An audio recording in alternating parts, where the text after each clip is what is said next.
I never thought my best friend would be the one to destroy my life, but that's exactly what happened.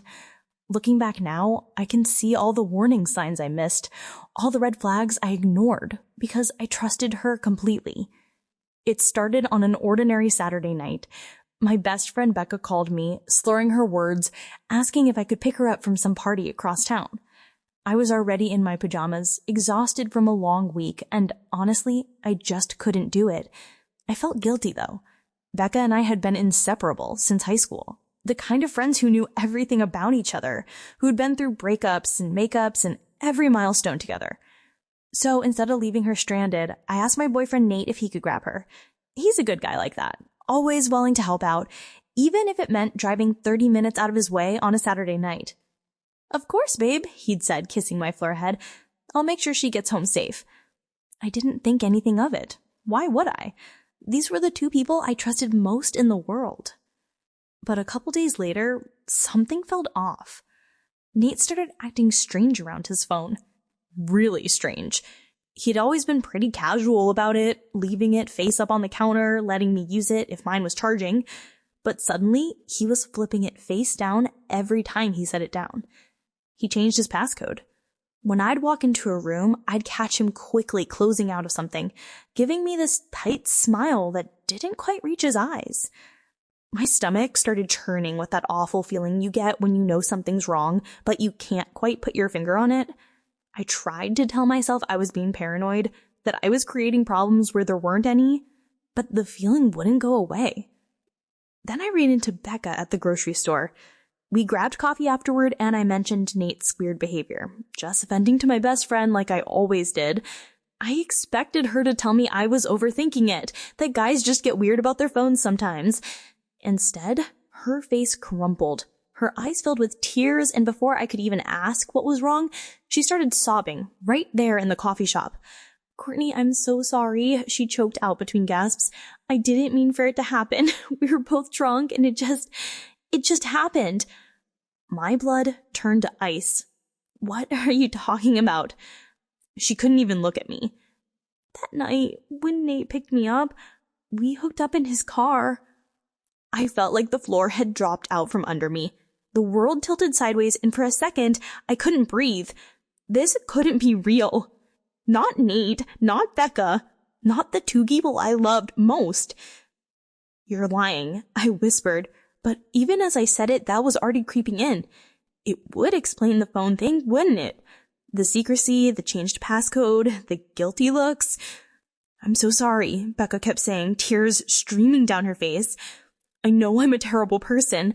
I know I ruined everything, but I couldn't keep lying to you." I demanded to see the text, the proof. She pulled out her phone with shaking hands and showed me their message thread. But it was on Signal, that app that deletes messages automatically after a certain time. Everything was already gone. "I'm sorry, the messages delete after a day," she said, her voice small. "But I swear to you, it happened. I wouldn't lie about something like this." I left the coffee shop in a daze, my mind racing through every moment of the past few days, reinterpreting everything through this new horrible lens. By the time I got home, I'd worked myself into a state of righteous fury and heartbreak. Nate was on the couch watching TV when I burst through the door. He took one look at my face and sat up straight. "What happened? Are you okay?" "Did you sleep with Becca?" The words came out as an accusation, sharp and bitter. "What? No, Courtney, what the fuck? Don't lie to me." I was crying now, hot tears of anger and betrayal streaming down my face. "She told me everything. That night you picked her up." "Nothing happened that night." Nate stood up, his hands raised like he was trying to calm a spooked horse. "I picked you up, I drove you home, that's it. I swear to God nothing happened."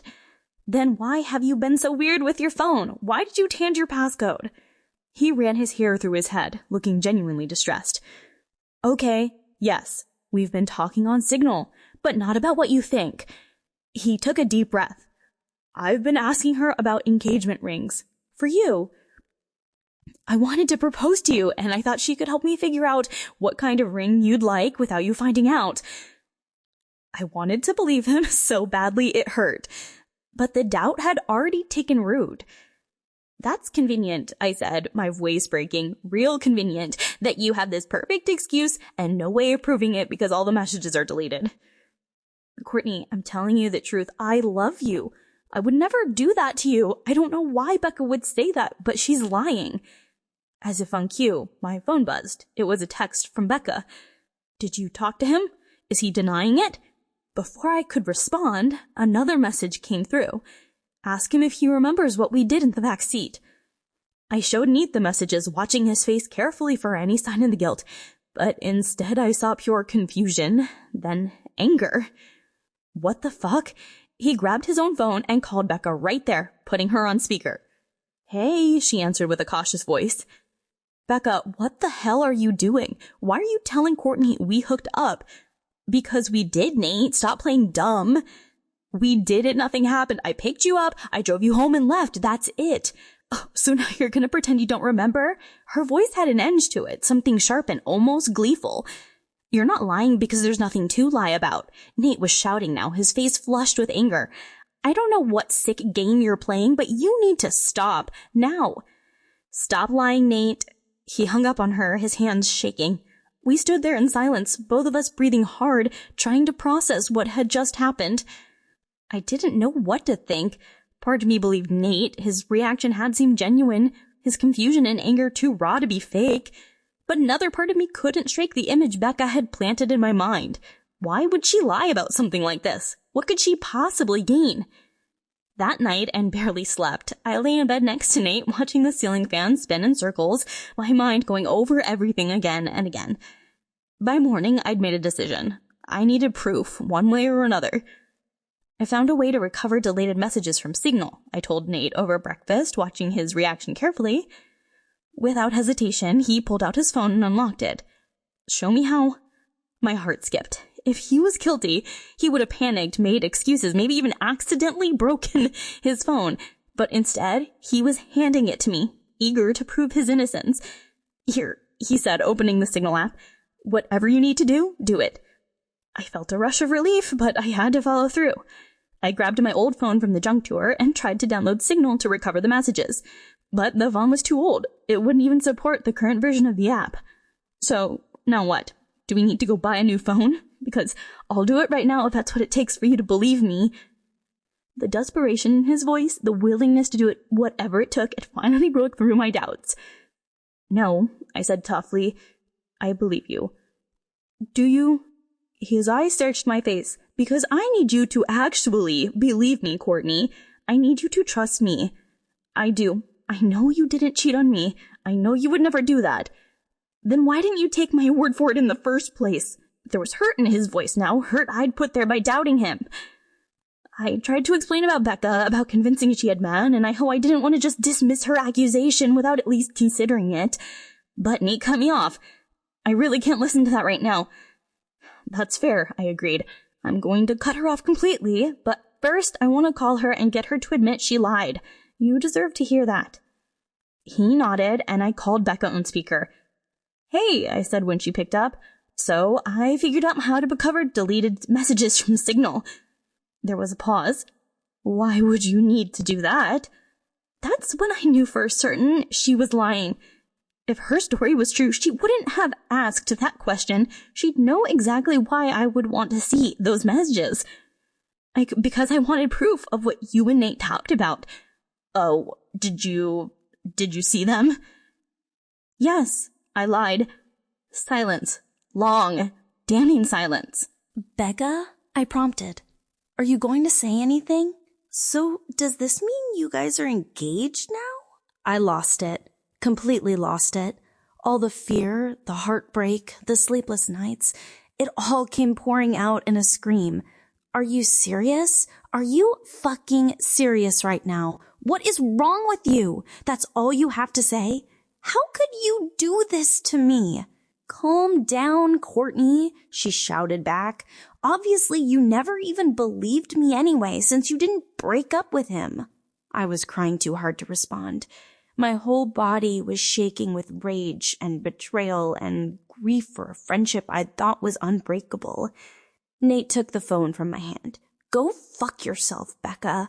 Don't ever contact either of us again.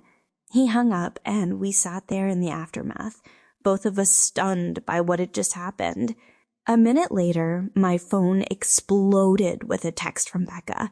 A long, rambling, completely unhinged message. Courtney, you are supposed to be my friend for life. You're supposed to be there for me. You're supposed to be my person. But then you need Nate, and now you only care about Nate. Everything's about Nate. Tell me why Nate comes to pick me up when I call you. I called you, not your precious fucking boyfriend. I only wanted you to see how fucked up this is. But do you? No, of course you don't. Of course you choose Nate over me like you always do and like you always will. You pretend to care about me, but I can see you don't care. It is pathetic, Courtney. You are a pathetic woman who would choose a man over a friend. But since you can't say yourself, I will. Since you have to have your sweet, perfect little baby Nate do it for you, I will. Goodbye, Courtney. Is that what you want? Goodbye forever. I hope you got what you want. I blocked her before she could send whatever else she was typing. I didn't want to see it. I didn't want to hear her justifications or her twisted logic about why what she'd done wasn't that bad, why I should forgive her, why this was somehow all my fault. Looking back now, I think whoever said Becca blamed us for her drinking and her messy life was right. She'd been spiraling for a while, losing jobs, missing rent, showing up to things drunk more and more often. And somehow, in her mind, it was our fault, specifically Nate's fault, for taking me away from her. I think she genuinely believed that if she could break us up, I'd come running back to her and everything would magically go back to how it used to be. It was delusional. It was cruel. And it almost worked. Later that day, when things had calmed down, I asked Nate if he could ever forgive me for doubting him. Since you came to your senses and cut her off, he said slowly, I guess we can try to put it behind us. It wasn't the wholehearted forgiveness I'd hoped for, but I understood. I'd hurt him by not immediately taking his word over hers. That kind of doubt leaves a mark. Are you still going to propose? I asked quietly, afraid of the answer. He sighed. I don't know. I hadn't gone very far with planning anyway. I was just asking Becca about rings, trying to figure out what you like, whether you'd think a public proposal was tacky. That's all I'd done so far. I nodded, swallowing the disappointment. I knew I'd done this to us. My inability to trust him completely, even for a few days, had poisoned something beautiful. But if I'd known then what was coming, I would have realized the proposal was the least of our problems. Becca wasn't done with us, not by a long shot. The harassment started almost immediately after I blocked her. She created fake social media accounts, dozens of them, new numbers, new email addresses. The messages came in waves, relentless and increasingly unhinged. One said, "You ruined my life. You destroyed everything. You are going to pay for this." Another said, "I know where you live. I know where you work. I know everything about you. You think you're so perfect with your perfect boyfriend and your perfect little life. I'm going to tear it all down." They went on, day after day, week after week. Sometimes they came in the middle of the night, my phone buzzing with notification after notification.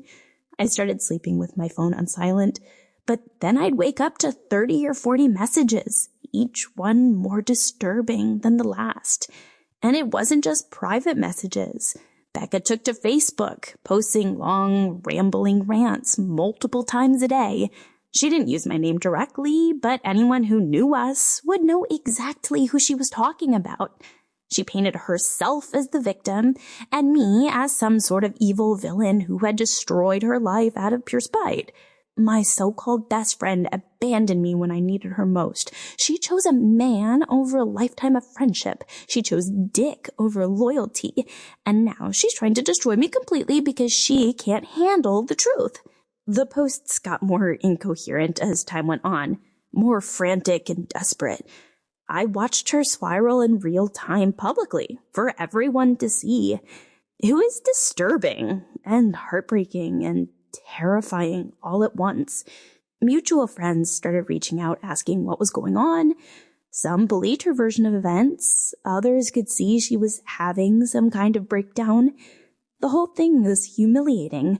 Our private drama played out for everyone to dissect and judge. I went to the police, twice, actually. I brought printouts of the messages, screenshots of the posts, a whole binder of evidence documenting the harassment. I'm scared she's going to show up at my apartment, I told the officer, my voice shaking. I'm scared she's going to hurt me or my boyfriend. She's clearly not stable and she's threatening us. The officer looked through my documentation with a bored expression. Is she directly threatening violence? Well, not explicitly, but then there's not much we can do. These messages are concerning, but they don't meet the legal threshold for harassment, and the Facebook posts are her expressing her feelings, which is protected speech. So I just have to wait until she actually does something violent? Keep blocking her accounts. Most likely she'll lose interest and move on. People like this usually do. I left the police station feeling helpless and dismissed. They didn't understand. They thought I was some dramatic girl overreacting to a friendship breakup. But I could feel in my gut that this was different, that Becca was truly unstable, that something bad was going to happen. I installed a doorbell camera, started checking over my shoulder everywhere I went. Nate did the same. The stress was eating away at us, turning us paranoid and anxious. We were constantly on edge, waiting for the next message, the next post, the next escalation. Then one day, Nate called Dee from work, his voice tight with anger. Someone smashed my windshield. My heart dropped. What? My car was vandalized in the parking lot. The windshield is completely shattered. It was her, I said immediately. It had to be her. The security guard said several cars were hit. It might have been random, but I didn't believe in coincidences anymore. I went back to the police, more desperate than before. This time they at least sent an officer to talk to her, but she denied everything and I had no proof it was actually her. The officer gave me a sympathetic look and basically told me what I already knew. Without evidence, their hands were tied. The vandalism was written off as random crime, and Becca remained free to continue her campaign of terror against us. I started hearing from people who'd seen her around town. She looked terrible, unwashed, clearly drinking happily, ranting to herself on street corners. Her apartment, according to someone who'd done a wellness check, was filthy, filled with empty bottles and trash. She was deteriorating rapidly, and as much as I hated her for what she'd done, part of me still worried about her. You don't just stop caring about someone you loved for so long, even after they betray you. Eventually, the police did another wellness check. I don't know if I should say this, but I had been calling them regularly, expressing my concerns about her mental state. This time, when they saw the condition she was in, they took action. Becca was admitted to a psychiatric ward for a week. I felt a strange mix of relief and guilt. Relief that she was finally getting help, that maybe this nightmare would end. Guilt that it had come to this, that someone I loved like a sister had fallen so far. During that week, she was hospitalized. Nate and I tried to breathe again. We went on a date, just a simple dinner and a movie, trying to remember what normal felt like. But the damage had already been done. The constant stress had worn us down, created cracks in our foundation that we couldn't seem to repair. Nate had changed. He was angry all the time. Angry at Becca. Angry at the situation. Angry at me for having doubted him in the first place. Even though I had apologized 100 times. Even though I had chosen him and cut her off. He couldn't seem to get past it. I just don't understand how you could have believed her even for a second, he'd say during arguments. I thought you knew me better than that. And I'd try to explain again about how convincing she'd been, how she was my best friend and I hadn't wanted to just dismiss her without at least considering what she was saying. But it never seemed like enough. The tension between us grew. Every conversation felt like walking through a minefield. We were both exhausted, both traumatized by what had happened, and we were taking it out on each other instead of supporting each other through it. When Becca got out of the hospital, she moved to a different state to live with her dad. I watched her social media carefully for a while, but the posts about me eventually stopped. She seemed to be focusing on her recovery, or at least she wasn't actively harassing me anymore. I thought maybe things could get better now. Maybe with Becca out of the picture, Nate and I could finally heal and move forward. I tried to talk to him about it, about fixing what had been broken. "We can get through this," I said one night, holding his hand. "Now that she's gone, we can put this all behind us and start fresh." But Nate pulled his hand away. "I don't think we can, Courtney." Those words hit me like a physical blow. "What do you mean?" "I mean, I can't do this anymore. I can't keep pretending everything's going to be okay. Every time I look at you, I remember that you didn't believe me. You chose to believe her insane lie over me, even after everything we've been through together. And I can't get past that." But I came around. I was crying now, desperate. I realized she was lying. I chose you. I cut her off completely. "Yeah, but only after you made me prove it. Only after you made me feel like a criminal in my own relationship. You didn't trust me, Courtney, and I don't know if I can ever trust you again either." "Please," I begged, "please don't do this. We can go to couples therapy. We can work on this. I love you so much." "I know you do. But love isn't always enough." His eyes were red, but his voice was firm. "I'm sorry, but I'm done. I can't carry this anymore." He moved out the next week.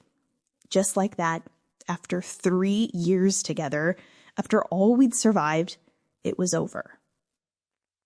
The breakup felt like another death. Another loss to add to the pile of everything else Becca had destroyed. I tried reaching out to him multiple times over the following months. I sent texts apologizing again, asking if we could talk, suggesting we try therapy, but Nate was resolute. The emotional damage was too severe. He couldn't forgive me, and he couldn't move past what had happened. Each rejected attempt at reconciliation felt like reopening a wound. I'd lost my best friend and my boyfriend, the two most important people in my life within a span of months. And while Becca had been the catalyst, I couldn't help but feel like I'd played a role in destroying my own happiness by doubting Nate, even briefly. The months after the breakup were the darkest of my life. I barely left my apartment. I called in sick to work more days than I should have. I spent hours obsessing over everything that had happened, replaying every conversation, every decision, wondering what I could have done differently. I started seeing a therapist, finally. I should have done it sooner, but better late than never. She helped me understand that I'd been traumatized by Becca's betrayal, by the harassment, by the breakup, by all of it. She taught me coping mechanisms for the anxiety and paranoia that had become constant companions. Slowly, painfully, I started to rebuild my life. I reconnected with friends I'd neglected during the chaos. I threw myself into work. I took up running, something physical to channel all the anger and hurt into. I started sleeping better, eating better, taking care of myself again. One day, about 6 months after the breakup, I realized I'd gone an entire week without thinking about Becca or Nate.